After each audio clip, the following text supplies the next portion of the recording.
안녕하세요. 영어솔루션 조정현입니다. 이번 시간부터는 GTLF 독해에 대해서 같이 한번 살펴볼 건데요. 우리 본격적으로 GTLF 독해에 대해서 생각해 보기 전에 우리 영어 공부의 목적에 대해서 한번 생각해 볼까요? 갑자기 뭐 이런 느낌이 들 수도 있는데요. 일단 우리가 영어 공부를 하는 목적은 뭔가요? 우리가 영어 실력을 쌓는 것도 있지만 사실은 더 중요한 건 우리가 보려고 하는 그 시험에서 얼마나 단기간에 좋은 성적을 받을 수 있을 것인가 를 생각하면서 우리가 공부하는 거잖아요. 자, 그러면 사실 영어 공부의 목적은 좋은 성적을 받는 건데, 그러면 좋은 성적을 받으려면 우리가 보려고 하는 이 GTF라는 시험이 어떤 특징을 가지고 있고 또 어떻게 접근하는 것이 효과적인지를 알고 들어간다면, 그렇다면 좀 더 좋은 성적을 수월하게 받을 수 있지 않을까요? 그래서 이번 시간에는 그 GTLF가 어떻게 구성되어 있고 그리고 또 어떻게 접근하는 것이 적절한지를 먼저 살펴보도록 하겠습니다. 자, 준비되셨나요? 자, 그러면 갑니다. 자, 일단 GTLF는 독해 및 어휘 파트를 먼저 살펴볼 건데요. 이 독해 및 어휘 파트는 총 4개 즈문 28문항으로 구성되어 있고요. 독해가 20문항, 그리고 어휘가 8문항 이렇게 출제가 됩니다. 자, 그리고 파트 1부터 파트 4까지 총 4개 파트로 구성되어 있는데 나오는 내용들이 이렇게 정해져 있습니다. 즉, 파트 1은 과거 역사 속의 인물이나 현 시대 인물의 일대기, 즉 인물에 관한 이야기를 할 것이다. 이렇게 보는 거고, 그 다음에 파트 2는 최근의 사회적, 기술적 묘사에 초점을 맞춘 기사가 출제가 되고요. 그 다음에 파트 3는 일반적인 내용의 백과사전식 지식, 이게 출제가 됩니다. 자, 그리고 마지막으로 파트 4는 어떤 것을 설명하거나 설득하는 상업서신, 즉 비즈니스 레터나 혹은 이메일이 출제가 됩니다. 이렇게 파트 1부터 파트 4까지 출제되는 내용이 정해져 있기 때문에 우리가 어느 정도 학습을 한 상태에서 접근을 했을 때 다른 시험과는 달리 소재의 낯선 정도라든가 혹은 내가 예상치 못했던 문제가 나와서 우리를 당황하게 하고, 그래서 전체적인 시험의 점수라든가 시험을 보는 멘탈이 흔들리느니 그건 아무래도 적은 시험이라는 것을 다시 한번 말씀을 드립니다. 즉, 다른 시험보다 우리가 단기간에 좋은 성적을 받기가 수월하다. 이제 그 말씀을 드리는 건데요. 자, 그러면 이렇게 구성되어 있는 GTLF라는 그 시험의 독해 및 어휘 파트는 그러면 또한 어떤 특징을 가지고 있는가 또 한번 살펴볼까요? 또 갑니다. 자, 먼저 GTLF 독해의 특징은 첫 번째, 지문의 흐름과 문제 제시 순서가 거의 동일합니다. 그리고 한 단락에 한 문제가 보통 출제가 되고요. 물론 한 단락에서 두 문제가 출제되는 경우도 있기는 하나 거의 대부분 한 단락에서 한 문제 이렇게 출제가 됩니다. 자, 그리고 순수 독해 5문항 그리고 어휘 2문항 이렇게 출제가 되는데요. 실제 시험지가 이렇게 구성되어 있습니다.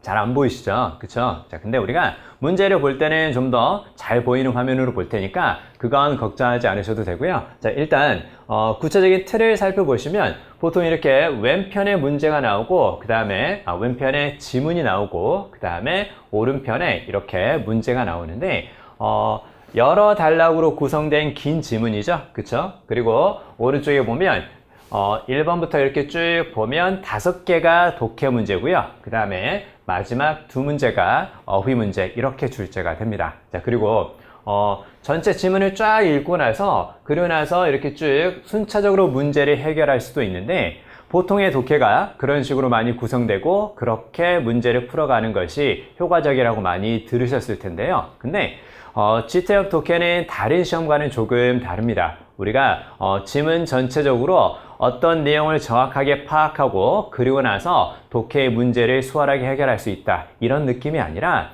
문제를 먼저 보고요. 문제를 먼저 보고 문제가 원하는 정보를 지문 속에서 이렇게 찾아내는 것이 훨씬 더 효율적이라는 거예요. 그래서 다른 시험과는 달리 무엇을 먼저 한다? 문제를 먼저 읽어보고 그리고 문제가 원하는 정보를 지문 속에서 찾아야 되는 시험이라는 거죠. 그래서 우리가 네 번째 이야기를 드릴 건데요. 그래서 이제 글을 읽어갈 때 스캐닝과 그리고 패러프레이징 이걸 활용하는 것이 중요하다. 이제 그런 얘기들을 하거든요.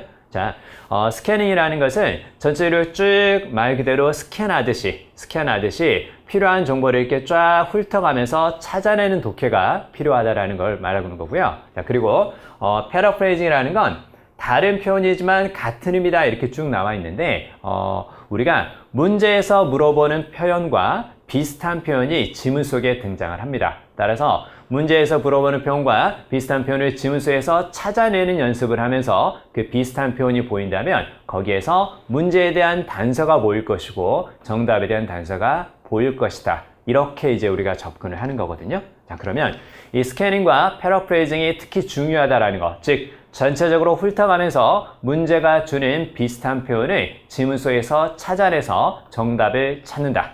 자, 여기까지는 이제 충분히 이해되시죠? 자, 그러면 우리 이런 식의 문제가 이제 구성되어 있고 또 지문은 또 그렇게 살펴보는 게 더 수월하다는 얘기인데요. 자, 구체적으로 출제되는 문제의 유형은 주로 이런 문제들입니다. 즉 우리가 가장 많이 출제되는 문제 유형이 특정 세부 사항을 묻는 문제잖아요. 그래서 사실 특정 세부 사항이라는 건 지문 속에서 우리가 필요한 정보를 그냥 찾아내는 거거든요. 지문의 내용을 읽고 나서 그걸 바탕으로 어떤 것을 추론해서 푸는 문제도 밑에서 물론 출제가 되기는 합니다. 그러나 가장 많은 비율을 차지하는 것이 이 부분이기 때문에 우리가 그래서 앞에서 필요한 정보만 찾아내서 읽는다. 그 스캐닝과 그리고 문제가 원하는 정보를 찾아내기 위해서 문제에 나타난 표현과 지문 속에서 비슷한 표현을 찾아가서 그 부분에서 정답을 찾으려고 한다. 라는 패러프레이징을 그래서 강조를 한 겁니다. 무슨 말인지 이해되시죠? 자, 그리고요. 자, 이런 식의 독해 문제가 나오고요. 그 다음에 어휘 문제는 항상 2문제씩 출제가 되니까 GTF 독해 및 어휘 파트에서는 당연히 기본적인 어휘력과 더 나은 어휘력을 가지고 있으면 더 좋고요. 그리고 이걸 바탕으로 글을 읽어가고 독해를 해야 된다는 거죠. 물론 스캐닝과 패러프레이징을 잘하면 좋은 점수를 받을 수는 있지만 물론 가장 중요한 건 기본적인 어휘 학습과 그리고 어휘 학습을 토대로 해서 문장을 읽어보는 시간도 당연히 가질 필요가 있다라는 거죠. 그렇죠? 자, 그러면 자, 구체적으로 우리 패러프레이징에 대해서 조금만 더 살펴보도록 하겠습니다. 자, 일단 패러프레이징과 그리고 스캐닝에 대해서 다시 한번 말씀을 드릴 건데요. 자, 우리가 GTF 독해를 하면서 가장 필요한 기술은 결국은 질문의 키워드를 찾아서 지문 속에서 이렇게 쭉 빠르게 필요한 정보를 찾아가는 스캐닝, 다시 한번 강조드립니다. 정확하게 다 해석하려 하지 말고 필요한 부분만 찾아서 해석하는 것이 짧은 시간 안에 점수를 받을 수 있는 좋은 방법이라는 것을 다시 한번 강조합니다. 자, 그리고요, 패러프레이징이라는 것을 좀 더 구체적으로 연습을 좀 많이 할 필요가 있는데요. 자, 우리가 사실 이 패러프레이징이라는 말이 다른 표현이면서 같은 의미의 어구다라는 것을 듣고 이해할 수는 있는데 실제로 찾아내는 데는 많은 연습이 필요하거든요. 자, 한번 해볼까요? 자, 이 밑에 예문을 보시고요. 여기에서 다른 표현이지만 같은 의미인가 한번 찾아볼까요? 한번 찾아봐 주세요. 잠깐 멈춤 이렇게 누르시고 여기에서 단어를 찾고 그리고 나서 같이 살펴보셔도 됩니다. 됐나요? 자, 그러면 자, 일단 이제 첫 번째 그 문장을 보니까요. They offered a discount. They said they would deduct 20% from the price. 이렇게 보이네요. 이렇게 보이는데 일단은 뭐 같은 표현들은 보입니다. 뭐 이런 것들은 우리가 뭐 찾아낼 수가 있는 거고 사실은 뭐 그게 중요한 건 아니겠죠. 그쵸? 자, 그러면 일단 여기 쭉 보니까 자, 그들은 디스카운트를 제공했다 이렇게 보이죠? 그래서 그들은 할인을 제공했다 이게 딱 보이고요. 자, 그리고 나서 뒤에 보니까 자, 그들은 말을 했습니다. 자, 그들이 디덕트 할 것이라고 가격으로부터 20%를 디덕트 할 것이라고 그 얘기죠. 그쵸? 사실은 우리가 할인이라는 것과 이제 많이 병행해서 생각하는 게 뭐냐면 깎아주는데 그러면 얼마를 깎아줄 거고 전체 가격에서 몇 퍼센트를 깎아줄 거야 이런 생각들을 많이 하게 되거든요.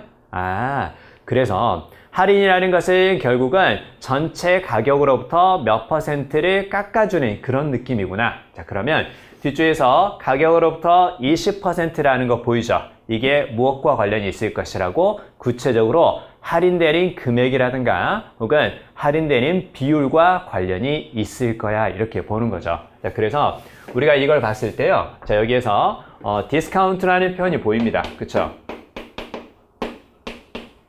디스카운트라는 표현이 보이고요. 그리고 나서 뒤쪽에서 무엇이? 뒤쪽에서 디덕트가 비슷한 의미이지 않을까. 즉 표현은 다르지만 같은 의미의 패러프레이징이 쓰인 문장이구나 이렇게 이제 볼 수 있는 거죠. 그쵸?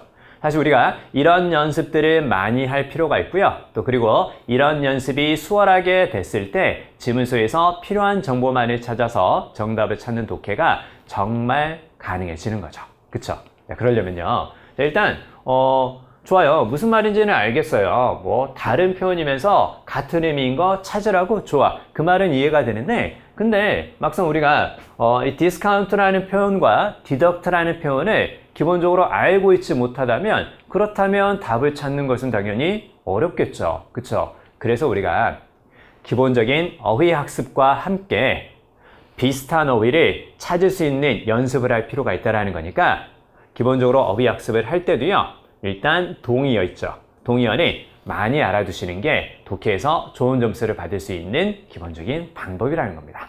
아시겠죠? 그쵸? 그래서 단순히 단어를 많이 아는 것도 중요하지만 단어를 외울 때 우리 사실 많이 외우잖아요. 그쵸? 단어를 외울 때 단어장이 있지 않습니까? 그쵸? 그러면 단어장은 최소한 한 권을 가지고 한 2번 정도는 본다 라고 생각하고 공부를 해 주셔야 되는데요. 맨 처음에 단어를 외울 때는 그 단어장에 있는 표제어들이 있죠. 그쵸? 맨 처음에 나오는 그 단어들을 먼저 쭉 이렇게 훑어보면서 외웁니다. 물론 방법은 여러 가지가 있을 수도 있습니다. 본인에게 맞는 방법을 찾는 게 제일 중요한데요. 나는 그 영어를 쓰고 나서 한글 뜻을 쓰고 또 영어를 쓰고 한글 뜻을 쓰고 그리고 이때는 보통 같이 발음하면서 하시는 게 제일 좋거든요. 즉 마음속으로 읽으면서 영어 그리고 한글뜻 영어 한글뜻 뭐 이렇게 하는 것이 나에게는 효과적이다. 우리가 흔히 말하는 그 빽빽이라고 하잖아요. 그쵸? 빽빽이 쓰는 게 나에게 좀 효과적이다. 그러면 그렇게 하셔도 돼요. 자, 그게 아니고 나는 자주 훑어보면서 반복적으로 보는 게 나에게는 더 효과적이다. 그렇다면 그런 방법을 쓰셔도 됩니다. 그래서 어떤 방법이 됐건 자주 우리가 단어를 보면서 기억하려고 노력해야 될 텐데요. 자, 그때 맨 처음에 단어장을 볼 때는 표제어만 순서대로 쭉 이렇게 암기하려고 노력하시고요. 그 다음에 두 번째 다시 볼 때는 그 표제어 옆에 동의어들이 함께 외우는 습관을 꼭 들여주세요. 독해에서 가장 효과적인 어휘 학습은 많은 동의어를 알고 있는 겁니다. 왜? 지문서에서 필자는 반드시 자신이 말하고자 하는 게 있을 거예요.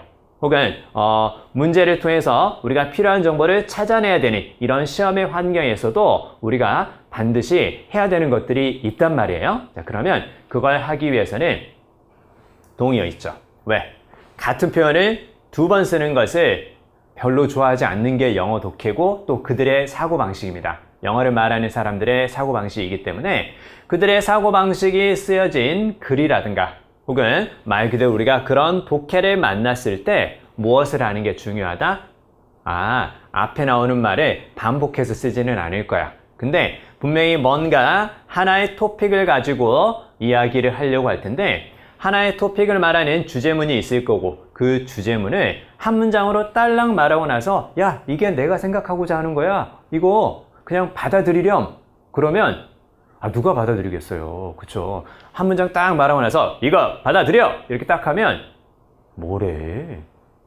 헐. 약간 이런 느낌이 좀 들잖아요. 그쵸? 그래서 그런 느낌 안 드나요? 자, 아무튼 자, 그래서요. 우리가 그래서 이제 보통 이제 지문 속에서 어떤 문장이 있고 나서 그 주제문이 있다면 그 주제하고 표현은 다르지만 비슷한 의미를 갖는 것을 계속 말하면서 자신의 생각을 강조하려 한다는 거죠. 그쵸? 우리가 생각을 표현할 때 그리고 그 생각이 표현된 글을 볼 때도 역시 그런 기법들이 많이 작용이 되기 때문에 단어를 외울 때 그냥 그 단어의 기본적인 의미만 파악하지 마시고 일단 기본적으로 동의어를 함께 기억하려고 노력하자. 이게 오늘 제가 드리는 첫 번째 단어 학습에 관한 이야기입니다. 그리고 두 번째 그리고 세 번째 이야기는 계속 공부해 나가면서 또 말씀드리도록 하겠습니다. 아시겠죠? 자, 그러면요. 자, 일단 우리 paraphrasing 얘기, 다른 표현이지만 같은 의미인 것을 찾아보자. 이 얘기 계속 드리고 있습니다. 자, GTF 독해에서 우리가 다른 어떤 것보다 중요한 것은 크게 두 가지입니다. 자, 이제 기억나시죠? 스캐닝 있었고요. 그 다음 또 한 가지 paraphrasing 이렇게 기억납니다. 자, 다음으로 가볼까요?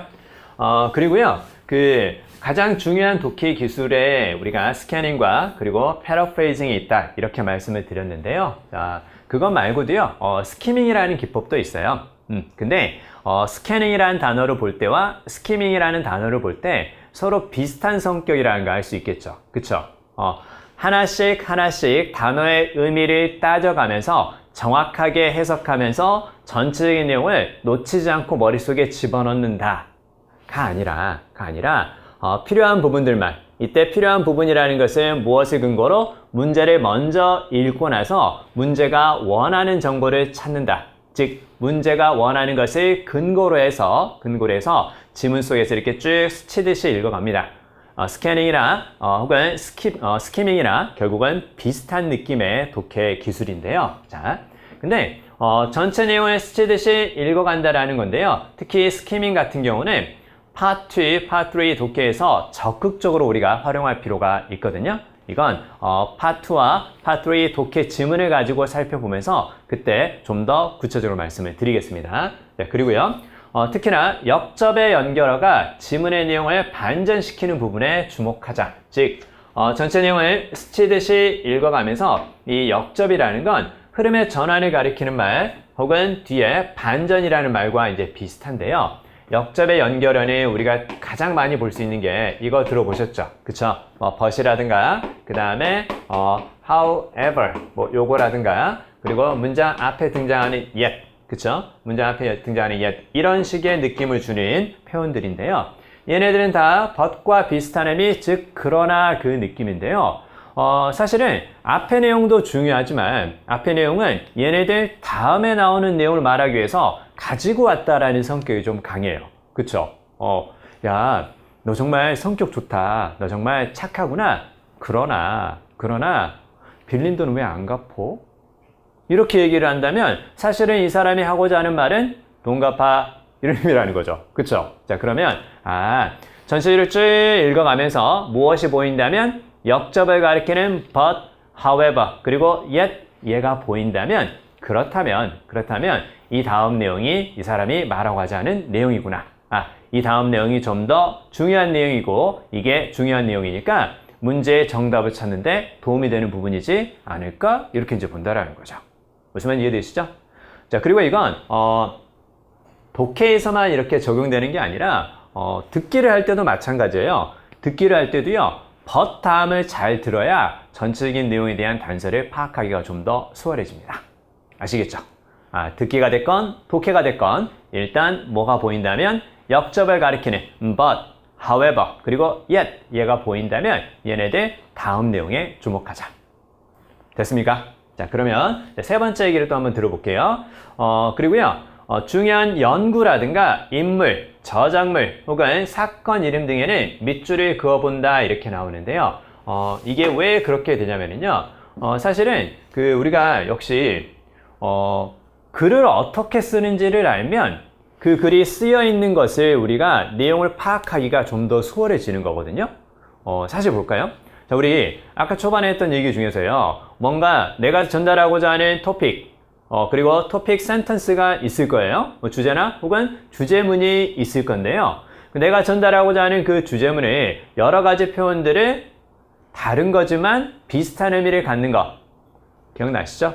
paraphrasing을 통해서 강조한다고 얘기를 했습니다. 자, 그러면 독해를 볼 때 우리가 그런 것들을 찾아내면 내용 파악하는 게 수월해지겠죠. 왜? 그런 의도를 가지고 글을 썼을 테니까. 글을 쓰는 방식을 보면 글을 읽어가는 방식도 우리가 수월하게 알 수 있는 거라는 거거든요. 자, 그러면 다시 이쪽으로 돌아가세요. 자, 내가 글을 쓸 때 중요한 연구라든가 인물, 그 다음에 저작물 혹은 사건의 이름 등 있죠. 그쵸? 이런 것들은 왜 언급하는 걸까요? 자, 내가 어떤 이야기를 하려고 해요. 근데 아까 첫 번째 말했던 것처럼 계속 반복해서 막 이야기를 한단 말이에요. 근데 그게 상대방에게는 또 어떤 얘기처럼 들릴 수도 있겠어요? 그래, 네가 무슨 말 하려는지 반복해서 계속 말하는 거 네 말은 알겠는데 야, 근데 네 말의 설득력이 좀 떨어진다? 그냥 네가 그렇게 생각하는 거 아니야? 너만 그렇게 생각하는 거 아닌가? 이렇게 생각할 수도 있다라는 거죠. 그쵸? 자, 그러면 이제 내가 전달하고자 하는 말에 객관성이라든가 혹은 신뢰성을 확보하는 게 필요하잖아요. 그쵸? 그러면 나만 그렇게 생각하는 것이 아니라 어떤 유명한 사람, 뭐 전문가라든가 학자, 그들도 그렇게 생각을 한다. 그리고 그들의 연구에서도 내가 생각하는 것과 같은 내용의 결과가 나왔다더라. 그리고 자, 어떤 책을 보니까 역시 그런 얘기들을 똑같이 하고 있더라. 그쵸? 나의 이야기, 나의 주제가 반영된 사건도 있더라. 이렇게 얘기를 하면 좀 더 객관성을 가지고 혹은 신뢰성을 확보하면서 독자에게 혹은 내 말을 듣는 청자에게 나의 의견을 전달할 수가 있겠죠. 그쵸? 즉, 얘네들은 바로 어떤 얘기를 하는 거냐?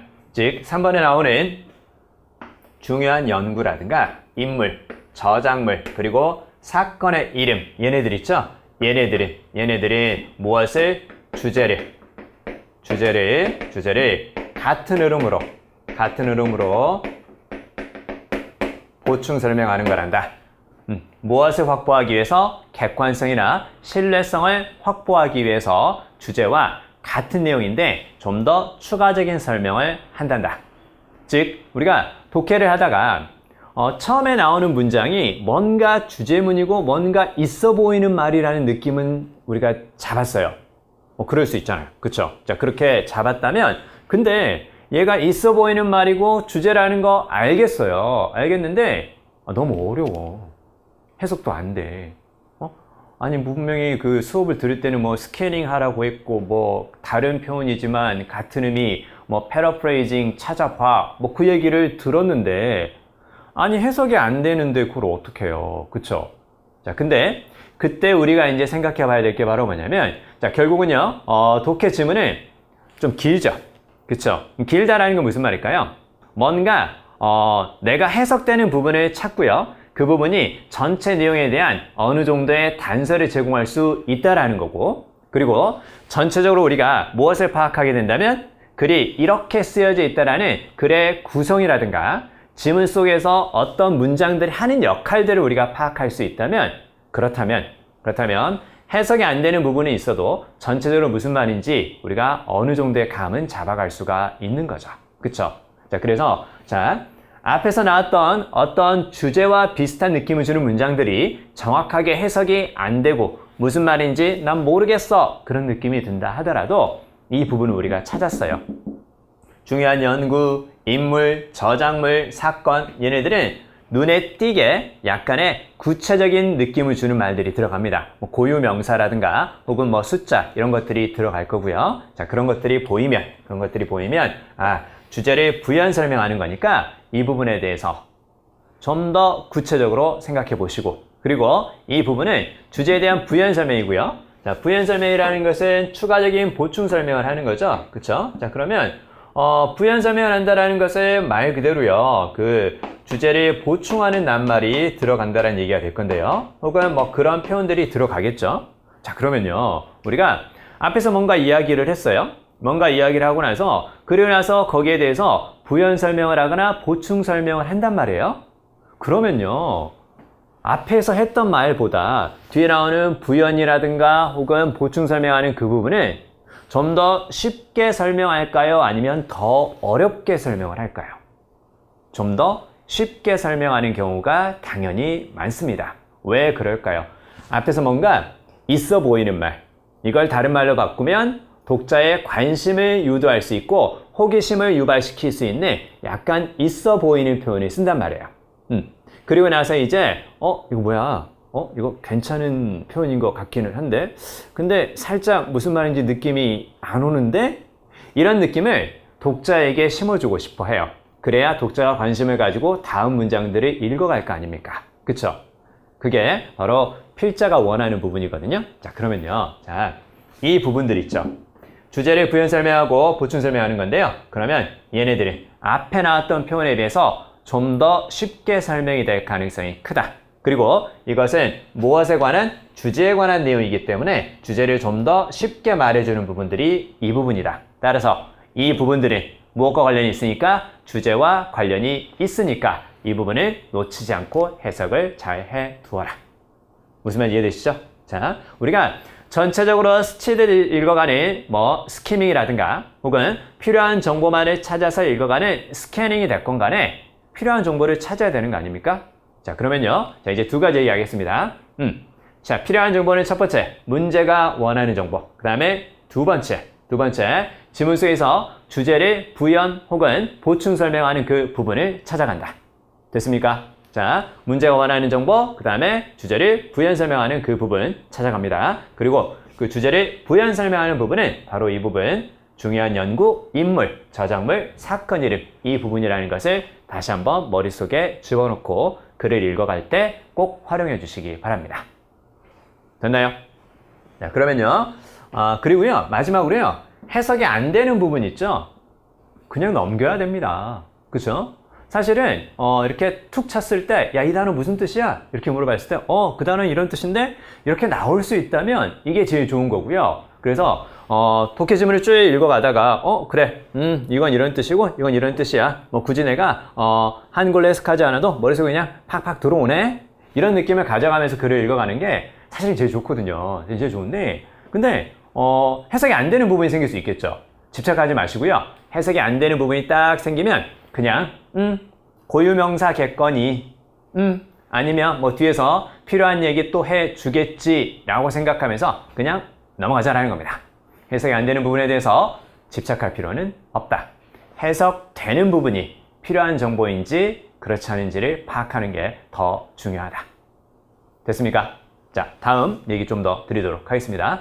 잘 듣고 계시죠? 그쵸? 자, 갑니다. 자, 그러면 우리가 결국은 이제 이 스캐닝과 그 패러프레이징을 활용해서 우리가 보려고 하는 GTF라는 독해에 적용을 한번 해봐야 된다는 얘기인데요. 자, 그러면요. 자, 일단 문제를 먼저 읽습니다. 지문을 먼저 읽고 가는 것은 본인의 독해력을 시험하고 싶고 본인의 독해력이 난 좀 괜찮아 이렇게 하면 해도 됩니다. 인정합니다. 해도 되는데 그러나 우리가 빠른 시간 안에 필요한 정보를 파악하고 점수를 받고자 한다면 그렇다면 시험을 잘 아는 사람이 시험에서 좋은 점수가 나옵니다. 영어 실력도 중요하지만 이 시험이 어떤 특징을 가지고 있고 어떻게 공략하는 것이 효과적인지를 아는 사람은 실력은 조금 부족해도 실력은 조금 아쉬워도요.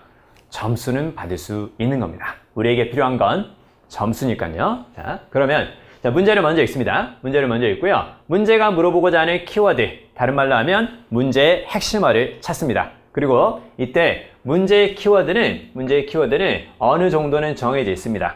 어느 정도는 물어보는 것들이 정해져 있기 때문에 많이 어렵진 않습니다. 보면서 말씀을 드릴게요. 자, 일단 문제의 핵심어를 찾고요. 그 다음에 그 지문에서 관련된 부분을 찾는다. 즉 문제의 키워드하고 비슷한 느낌을 주는 표현을 지문을 스캐닝하고 혹은 스키밍하면서 읽어가면서 그 부분을 우리가 찾아보려고 노력하자. 자, 문제를 먼저 한번 보겠습니다. 자, 가령 이 문제가 있다고 보면요. 보통 파트 1에서 가장 많이 나오는 문제의 스타일인데요. 자, malcolm mclean 이 사람은 무엇으로 가장 유명한가 이렇게 보이죠. 무엇으로 가장 잘 known 알려져 있는가 그 뜻이기 때문에요. 방금도 제가 패러프레이징 어느 정도 한 거죠. 그쵸? best known이니까 가장 잘 알려진, 즉 가장 유명한가 이렇게 본 거죠. 자, 방금도 패러프레이징 조금 들어갔습니다. 자, 이하고 비슷한 느낌을 주는 것을 지문 속에서 이렇게 쭉 찾아갑니다. 자, 그러면요. best known이라는 것을 우리가 알고 갑니다. best known이라는 것을 알고 가면 사실은 malcolm mclean이라는 그 인물에 대해서 다루고 있기 때문에 이게 파트 1 문제라고 했잖아요.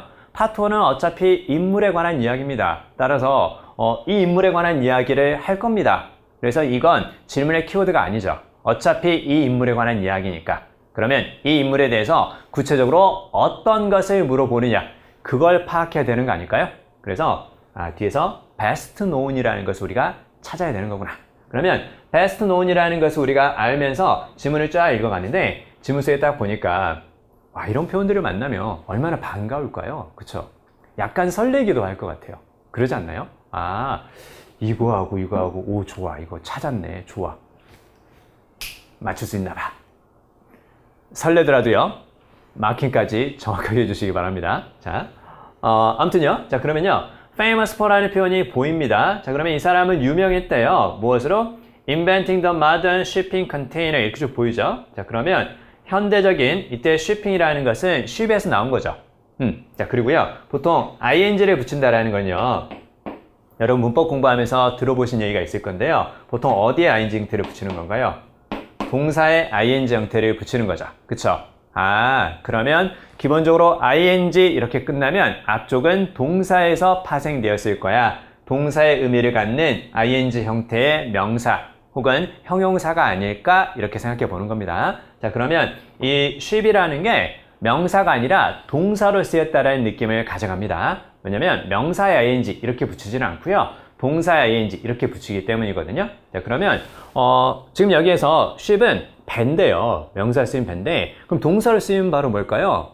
기본적으로 명사가 있고요. 그 다음에 거기에서 동사 뜻이 이렇게 파생되어서 나온다면 그 명사가 하는 역할이라고 먼저 생각을 좀 해주세요.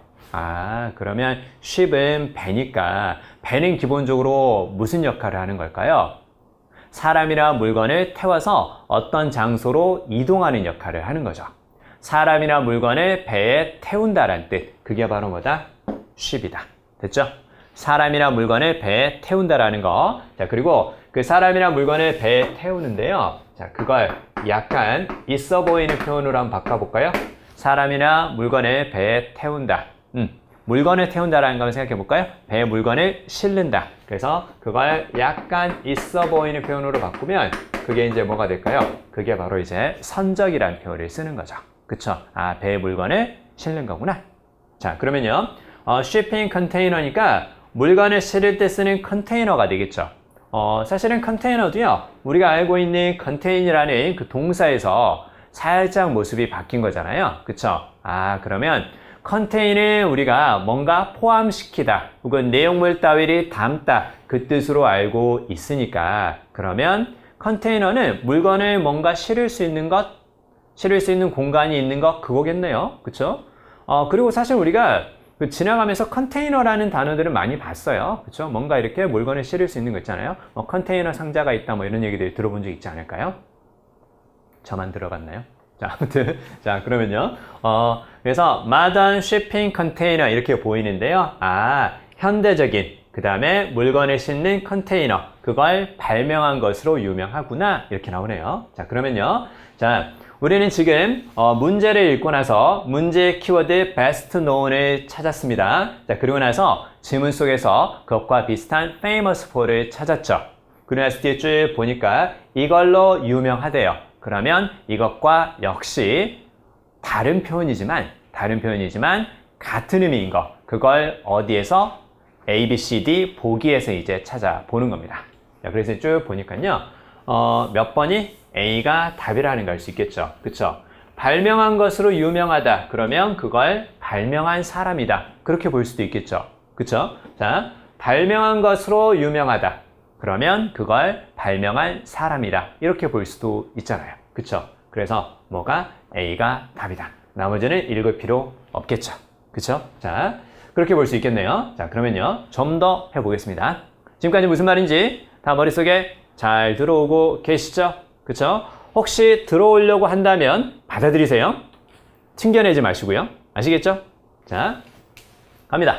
자, 그러면요. 자, 지금까지 우리가 독해에 대해서 한번 살펴봤고요. 그 다음에 우리가 GTF 독해는 그 각 지문당 7문제가 있는데 그 중에 5문제가 순수 독해 문항이고 그리고 2문제가 어휘 문제라고 했잖아요. 자, 그러면 이 GTF 어휘 문제는 사실은 지문 속에 있는 어휘의 뜻을 물어보거든요. 그러니까 지문을 쫙 주고 나서요. 그 지문 속에서 한 2개 정도 이렇게 딱 밑줄을 줘요. 그리고 나서 이 단어의 뜻을 물어봅니다. 그러면 지문 속에서 쓰인 어휘의 뜻을 물어보기 때문에 얘는 당연히 앞뒤 문장과의 관계를 살펴보는 게 가장 중요하다라는 거예요. 자, 단순하게 동의어를 물을 수도 있습니다. 즉 지문 속에 밑줄이 있는 어휘가 2개 등장을 하고요. 그리고 나서 단순히 그 단어에 동의어를 묻는 경우도 있지만 자 그러나 자 대부분은 어떤 경우냐면요. 우리 아까 봤던 거 이 단어 기억나시죠? 자, 지웁니다. 칠판에선 지워지지만 머릿속에서 지워지는 건 아닙니다. 아시겠죠? 자, 아무튼 자 그래서요. 이제 두 번째가 이제 바로 뭐냐면 문맥적 의미가 가장 유사한 어휘를 찾는다. 우리 문맥이란 말을 듣는 순간 약간 부담스러울 수도 있기는 하거든요. 와, 이거 문맥까지 생각을 해줘야 돼? 쉽지 않네. 뭐 그런 생각이 좀 드는데, 자, 근데요, 어차피 지문 속에 있는 단어의 뜻을 묻는 거니까, 뭐 당연히 문맥을 우리가 고려하지 않을 수는 없는 거죠. 자, 그리고요, 문맥적 의미가 가장 유사한 거, 그리고 문맥에 따라서 의미가 달라지는 어휘도 있습니다. 그래서 사실은 문맥에 따라서 의미가 달라진다는 것은 여러 가지 뜻을 가지고 있다는 거죠. 그렇죠? 여러 가지 뜻을 가지고 있고 그게 어떤 뜻으로 쓰이는지 한 단어가 하나의 의미로만 쓰이는 것이 아니라 여러 가지 의미로도 쓰일 수 있고 그게 문맥에 따라서 많이 달라지는 거잖아요. 자, 그러면 기본적으로 어휘 학습을 할 때요. 그 단어의 기본적인 의미를 파악하는 것도 중요하고 그리고 초반에 말씀드렸듯이 다이어도 중요하지만 동의어에 대한 학습도 역시 말씀을 드렸었죠. 그쵸? 다 중요한 건데 자 그러면요 결국은 이걸 그리고 1번을 어떻게 우리가 접근을 해줘야 맞는 걸까요? 일단 문제 유형을 보면서 한번 생각해 보시죠. 자 이렇게 나옵니다. 문제는요. 근데 대부분의 문제예요. 여기에 들어가요. 요게 들어가기 때문에 컨텍스트는 우리가 흔히 말하는 그 문맥이죠. 그쵸? 그래서 그 단락의 문맥 속에서 자, 이 단어는 이걸 의미한다. 이렇게 나오죠. 자, 그러면 문맥 속에서 커미션이라는 단어가 의미하는 게 뭘까? 일단 문맥이라고 얘기했기 때문에 그 단어가 쓰인 문장 앞뒤를 한번 살펴봐야겠죠. 그쵸? 자, 일단 먼저 이렇게 접근합니다. 자, 한번 볼까요? 자, 이렇게 이제 문제가 등장합니다. 아까 봤던 사람인 것 같네요. 그쵸? 자, 일단 여기 보니까 커미션이라는 단어에 지금 밑줄이 있는데요. 앞에서부터 조금 봐볼까요? 아버지는 농부였습니다. 자, 그리고 as a child, 어린아이였을 때, 자, 그는 약간의, 뭐 적은이니까요. 약간의 커미션을 earn 했습니다. earn이라는 것은 얻다, 확보하다, 혹은 돈 따위를 벌다. 뭐 그런 뜻인데요. 정답을 먼저 말씀드린 것 같은 느낌이 살짝 들긴 하는데요. 자, 이걸 몰랐다 칩시다. 자, 근데요, 뒤에 보니까 from helping his mother sell eggs 이렇게 보이죠. 엄마의 일을 도와서 커미션이라는 것을 받았던 얘기죠. 그렇죠?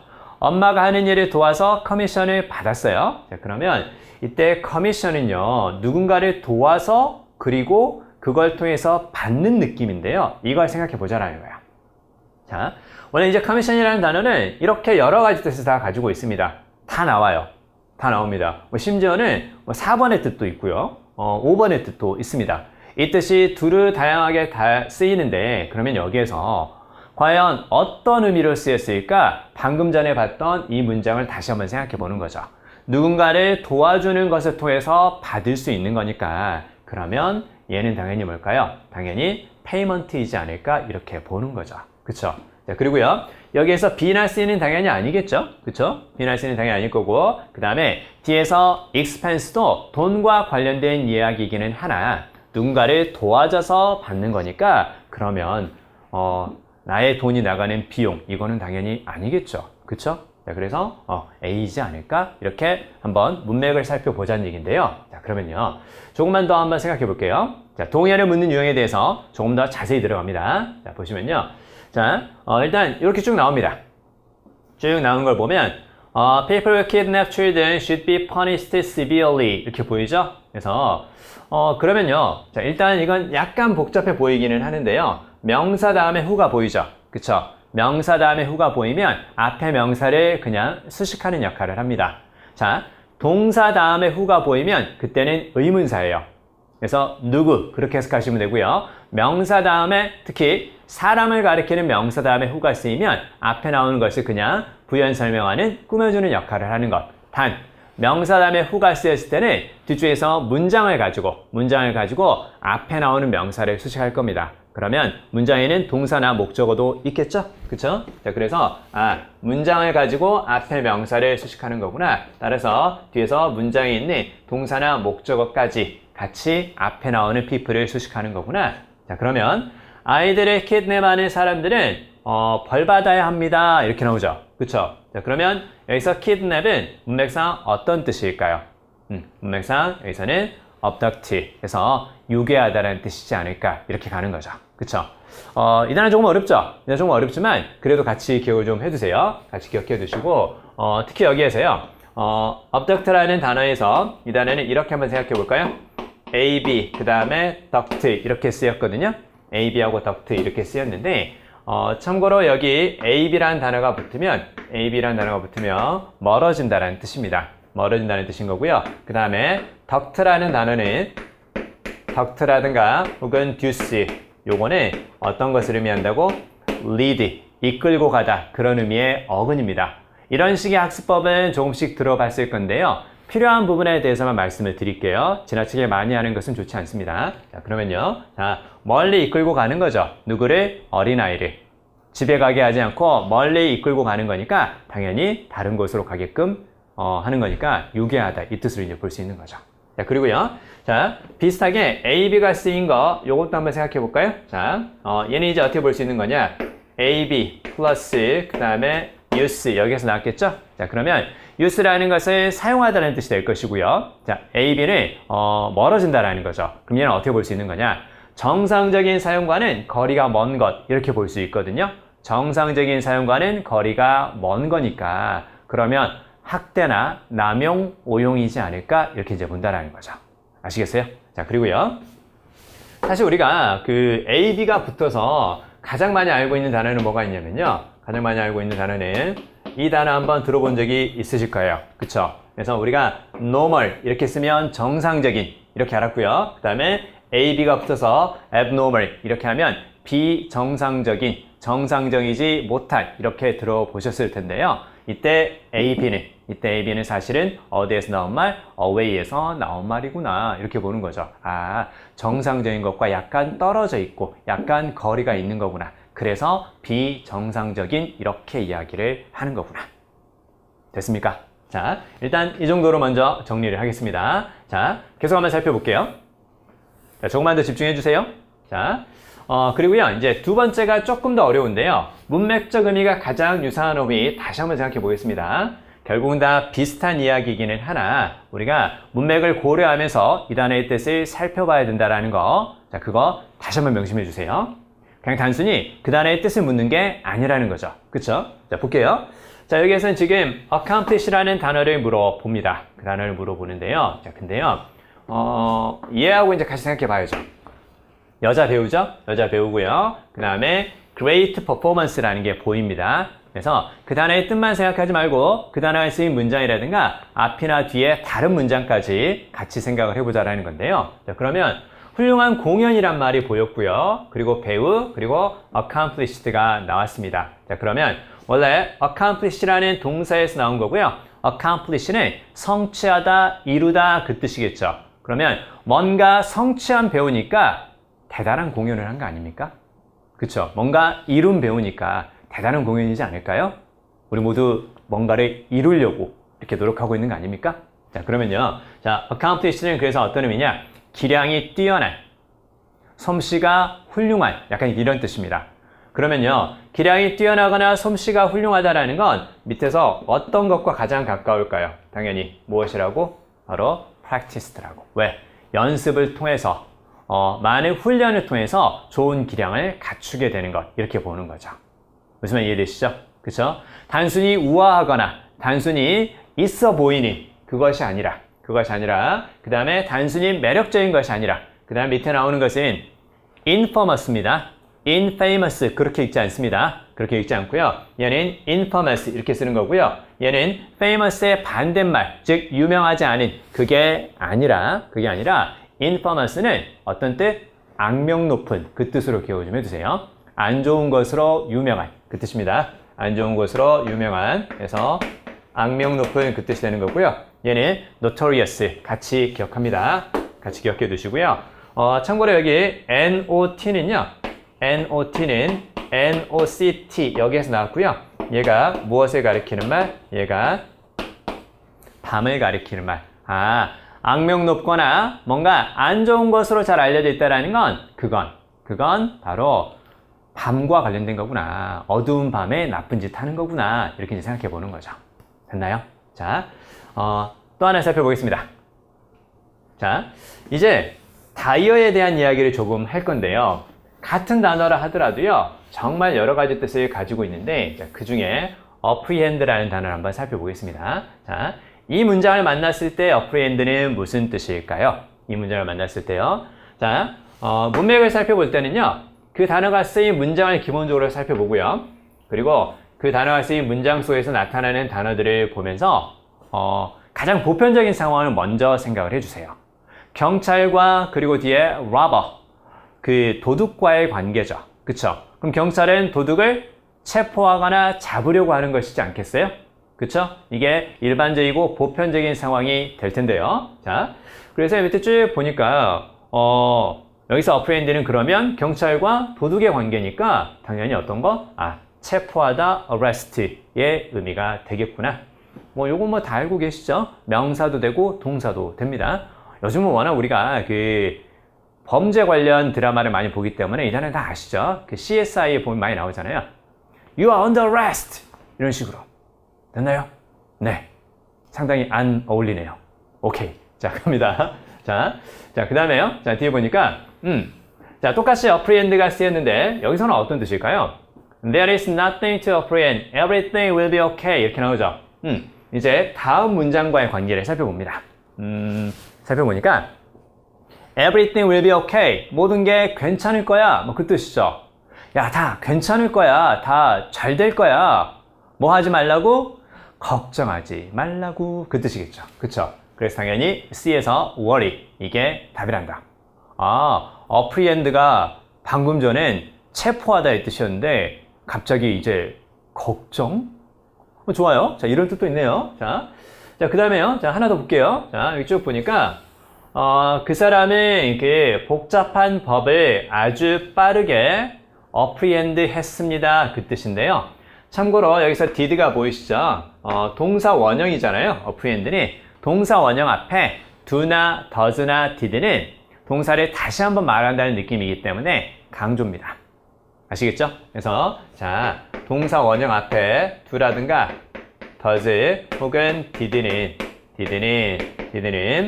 이렇게 쓸게요. 자, R은 동사 원형 이렇게 쓰겠습니다. 동사의 뿌리 root에서 나온 말인데요. 앞으로 이렇게 표시하겠습니다. 그래서 이렇게 동사 원형 앞에 얘네들이 쓰면 똑같이 동사죠. 그쵸? 두 번 말한다 그 느낌으로 가져가 주세요. 두 번 말한다라는 건 한 번 말할 때와는 다르게 다시 한번 강조하는 거란다 이렇게 보는 거죠. 그래서 얘네들은 그래서 무슨 역할? 강조하는 역할을 하는 거구나 이렇게 볼 수 있겠네요. 자, 그러면요. 자, 일단 그걸 떠나서요. 자, 그 사람의 그 복잡한 법을 아주 빠르게 어떻게 했다? 야, 복잡한 것을 어떻게 했다라는 게 좋을까요? 그쵸? 복잡한 것을 빠르게 이해했다. 그렇게 보는 게 좋겠죠? 그렇죠? 자, 그러면요. 여기에서는 understand의 뜻이란다. 이렇게 볼 수가 있겠네요. 됐나요? 자, 그러면요. 자, 지금까지 우리가 apprehend라는 다이어에 대해서 살펴봤는데요. 이 apprehend라는 다이어가 일단은 arrest의 의미도 있었고요. worry의 의미도 있었고, 그리고 understand의 의미도 있었습니다. 자, 이렇게 여러 가지 뜻이 쓰였는데요. 자, 마지막으로 한 문장만 더 살펴보겠습니다. 자, 여기에서 apprehend는 어떤 뜻일까요? 잠깐 멈춤 하지 마시고 그냥 한번 생각해 보세요. 자, 그 아이는 학교에 가는 생각이죠. 학교에 가는 생각을 apprehend 할 수가 없습니다. 학교에 매일 가는 생각을 apprehend 할 수가 없다라는 거죠. 자, 그리고 첫 번째 몇 줄을 어렵게 만듭니다. 그 뜻이거든요. 아이가 매일 학교에 간다라는 생각을 어떻게 해요? 자, 요걸 잘 봐야죠. 아이디어와 관련해서 apprehend는 어떤 뜻일까요? 어떤 생각과 관련돼서 apprehend는 arrest일까요? worry일까요? 아니면 understand일까요? 생각을 체포한다, 생각을 걱정한다, 생각을 이해한다. 어떤 게 가장 적절한가요? understand의 뜻이 가장 적절하구나. 이렇게 볼 수가 있는 거죠. 지금 저하고 같은 생각을 하셨죠? 그쵸? 그래서 얘는 understand의 뜻이구나. 이렇게 이제 볼 수가 있는 거죠. 자, 우리가요. 자, 지금까지 이렇게 쭉 살펴봤는데요. 오늘 첫 시간이었는데요. 어떠셨나요? GTF라는 독해에 대해서 어느 정도는 감을 좀 잡으셨나요? 여러분, GTF라는 독해, GTF라는 시험을 통해서 우리가 좋은 점수를 받고자 하는 거잖아요. 그쵸? 자, 그러려면요. 우리가 가지고 있는 상황에서 더 나은 점수를 받으려고 하는 환경이지 않을까요? 자, 우리의 점수는 멀리 가고 싶습니다. 훨씬 더 좋은 점수를 받고 싶습니다. 자, 그러려면, 자, 비상과 도약은 단단한 기본에서 나옵니다. 여러분, 우리가 기본을 탄탄히 하면서 더 좋은 성적을 받을 수 있도록 공부해 주시기 바랍니다. 자, 지금까지 영어 솔루션 조정현이었습니다. 여러분의 밝은 내일을 희망하겠습니다.